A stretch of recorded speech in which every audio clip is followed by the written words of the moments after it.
If you've been watching this channel for a while, then you know I do a top 10 list of the best comics of the year, usually around mid-December to recap the year. But I also do a top 5 list at the midpoint to let you know what's good so far this year. Welcome to Comic Power. My name is Comic Killer 72. Let's get right into that top 5 list with the top 5 comics of 2024 so far.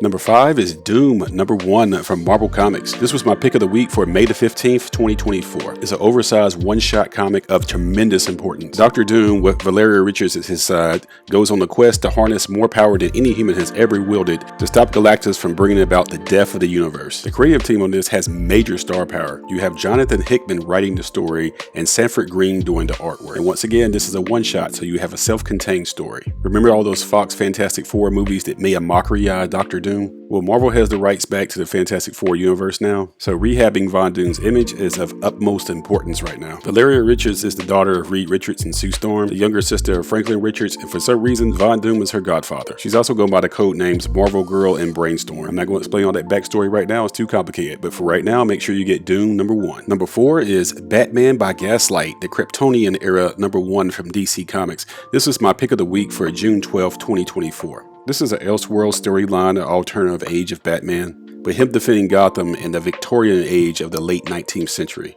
give or take around 1893. And this is actually a sequel of a previous Gaslight miniseries. He's had to deal with threats such as a mysterious assassin and Catwoman, but a mysterious meteor falls in the wide open plains of the Midwest. And because comics, a chain of events happen that sucks in Batman into this. In other words, this is setting up a Gaslight version of Kal-El, aka Superman, coming from Krypton. Here's panels of Kal-El's arrival. Are they going to keep him a baby or age him up? I'm not going to spoil that part for you. This is part 1 of a 12-part maxi series, and I'll let you see for yourself. And as you can see, you can basically do just about anything with Batman, and it still works in any era. The writer on this is Andy Dingle, and the artist is Leonardo Fernandez. I'm in, and you should be too.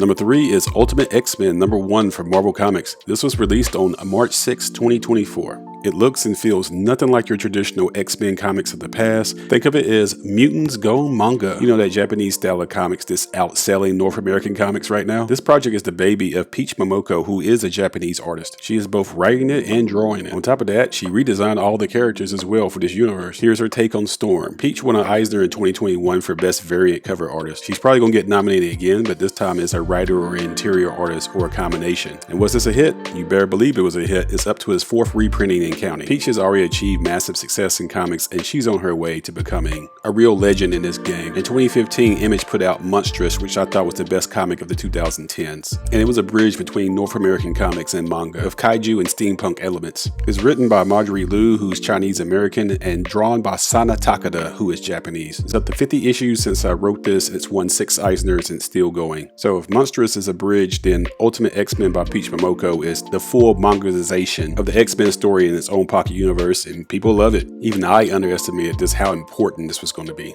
Number 2 is Rifters number 1 from Image Comics, released on June 12, 2024. I took a chance on this because I love the premise, and man, I love this. Think of it as Time Cop meets Law and Order, meets Rick and Morty. It's told in a dark comedy, action, satire spoof about a team of 2 vice time cops who are busting people doing time travel crimes. You get some of that buddy cop action comedy that you might see in Bad Boys, and some of the sci-fi ridiculousness you might see in, say, Demolition Man or The Fifth Element. One of their missions was to shut down some influencers from live streaming illegal trans-temporal trips to 1920 Chicago to steal bootleg hooch. I've had this much fun reading a buddy cop series in comics since The Fix from 2016, also from Image Comics. It's written by Joe Thorman and Brian Paulson, and the art is by Chris Johnson. If you're a fan of buddy cop action comedy meets sci-fi, then this is for you.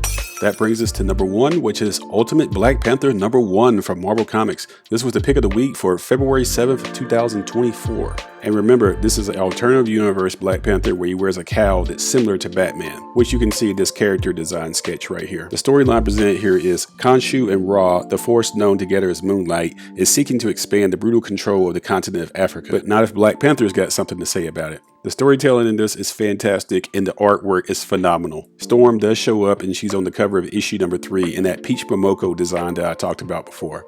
Well, Marvel is leading up to Secret Wars in the live-action MCU, and we may get an incursion where the Earths collide and become one. So we may get a recast T'Challa in live action again with this design. A recast Storm for the Mutant Universe, hopefully Kiki Lane. So fans like myself, sometime in the future can get promised that Storm Black Panther wedding. But I'm getting ahead of myself. At the moment I make this video, there are about 4 issues of Ultimate Black Panther out. It's a must get every month that it drops. I think it's by far the best thing I've seen this year, and I hope I sold you on it. Now, make sure you come back in mid-December of 2024 because I'll have my full top 10 list then, plus 10 honorable mentions, so it'll be a top 20 list. I've done a top 10 comics of the year recap since 2015, and I'll give you links in the description so you can go back and watch those when you're ready to binge. Until then, there should be an end screen here for a video you can click on of a previous video from my archives in which Chadwick Boseman was being interviewed and he was singing live. What, you didn't know he could sing? I think we can best honor Chad by never forgetting about him and keeping his memory alive. Until next time, this is Comic Killer 72 for Comic Power saying bye-bye.